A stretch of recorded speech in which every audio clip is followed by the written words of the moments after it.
Di perusahaan kita tahu tantangan bisnis semakin luar biasa, tuntutan pasar, tuntutan teknologi, itu harus memastikan perusahaan terus berkembang. Nah, kalau perusahaan ingin berkembang, sebenarnya siapa yang berkembang? Ya, para pekerja, para karyawan. Jadi kalau para karyawan tidak punya dorongan untuk belajar, maka sejatinya perusahaan akan sangat sulit berkembang. Jadi kalau kita bicara learning culture, itu bukan sebuah aksesoris, itu bukan sebuah gaya-gayaan, tapi itu adalah prasyarat untuk memastikan pertumbuhan dan perkembangan perusahaan agar tetap kompetitif saat sekarang dan masa depan.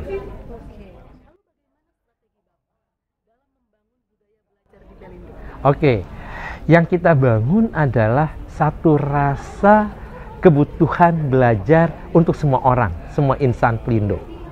Kalau insan Pelindo merasa tidak perlu belajar, maka fasilitas apapun pembelajaran yang diberikan oleh perusahaan menjadi tidak optimal.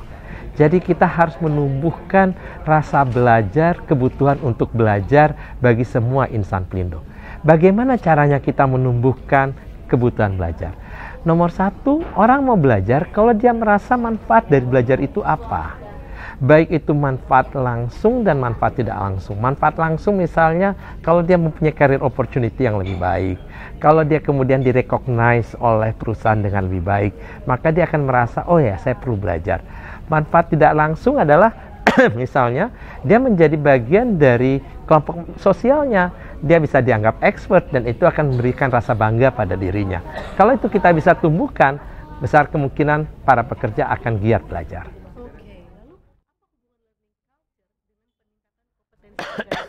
Oke, kalau kita membangun learning culture, mungkin nomor satu sekarang adalah dia tidak terlalu berhubungan dengan kompetensi organisasi.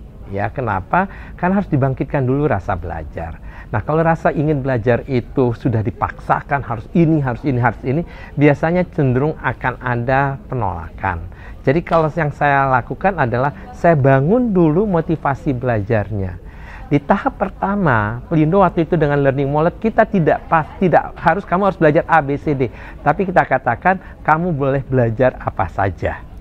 Ya, nah setelah dia kemudian belajar apa saja, dia akan mulai mikir, saya belajar ini terus manfaatnya apa ya? Nah, disitulah mulai kita tunjukkan apa yang sedang dibangun oleh perusahaan dan membutuhkan kompetensi yang seperti apa. Nah, kita dorong kepada para pekerja untuk melihat kebutuhan-kebutuhan perusahaan menjadi kebutuhan diri dia.